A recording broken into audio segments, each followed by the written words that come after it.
Hey, Seth Miranda here for Adorama TV in the Adorama event space with Caroline.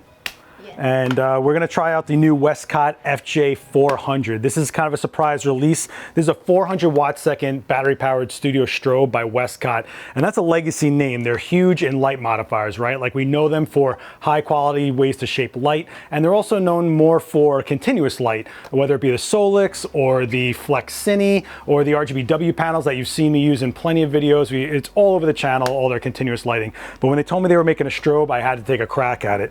One of the first things you're going to notice is that it's kind of similar to designs you've seen out there, but they've actually taken the strobe bulb and the tube and pulled it out more, so it fills a modifier more evenly, gets more of an optimal performance out of the light to really use those modifiers to the most potential that they have, right? So one of the other things that's great about it is that it's a daylight balanced LED modeling light, so it cuts down on heat with the LED, which is nothing new, but the daylight balance is nice to have in case I was doing something with continuous light like shutter drags or ghosting, whatever. I'm not dealing with a tungsten light source in the strobe, so I'm not having that orange tungsten light with the daylight balanced strobe. It's all the same type of light, apples for apples, not apples and oranges.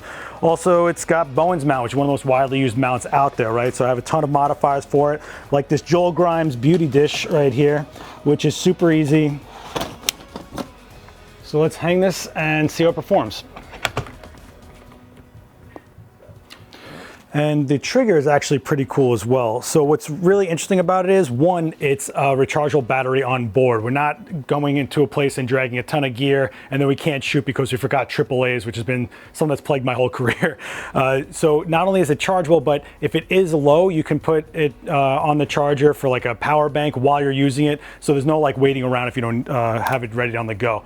It's also got this pivoting little hinge on it, so for extra comfort, I guess. I don't know. But what's really cool is it's a universal trigger. What does that mean? Well, I don't have to worry about what shoe is on here. So let's say I shoot with multiple cameras, like I use Nikon and Fuji and other brands like that. I don't have to get just a Nikon dedicated remote. This actually has a way for you to cycle through different camera manufacturers to get it to work in TTL with brands like Nikon, Canon, Sony with an adapter, Lumix, Olympus, Fuji, which is pretty great, especially for like education type scenarios where multiple people are going to use a light, or that have different camera setups, or a studio that has multiple users that all have different cameras, or if someone who shoots has different camera systems themselves like myself.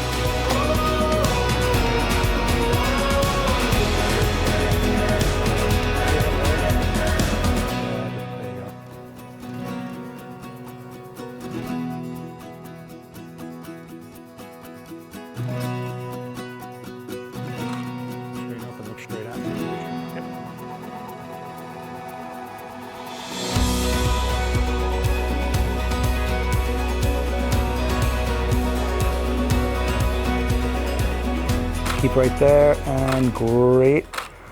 Yeah, so we've been shooting pretty fast at a good pace, and it seems like there's no real color shifts happening on the light itself. So usually sometimes when strobes get warmer, the color shifts in the white balance to warmer in actual Kelvin temperature, right?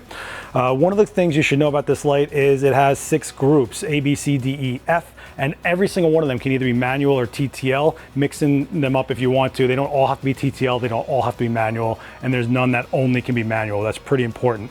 Another really key feature of this is that once I get a TTL exposure, I can just hit this lower corner button, boom, and it locks in the exposure so that I have it on full manual. That means it's basically a light meter built into the light. We've seen this in other lights before, but it's integrated in this light as well. We take a TTL exposure, lock in that exposure on my light. It doesn't change unless I want it to change. And now I basically had like a built-in light meter. So I'm actually finding that this is pretty accurate within tenths of a stop, which might sound like nitpicking, but going up or down 2/10 or 3/10 of a stop can be the difference between showing or hiding textures when you're getting your exposure values.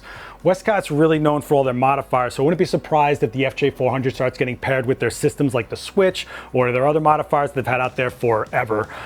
So it's been an honor. Thanks to Westcott for letting me try out the FJ400 400 watt second studio strobe. If you have any questions about my experience using it, hit me with a comment below, hit like, share this video around, and please hit subscribe and the bell if you want to see more videos like this. I'll see you guys next time. Peace.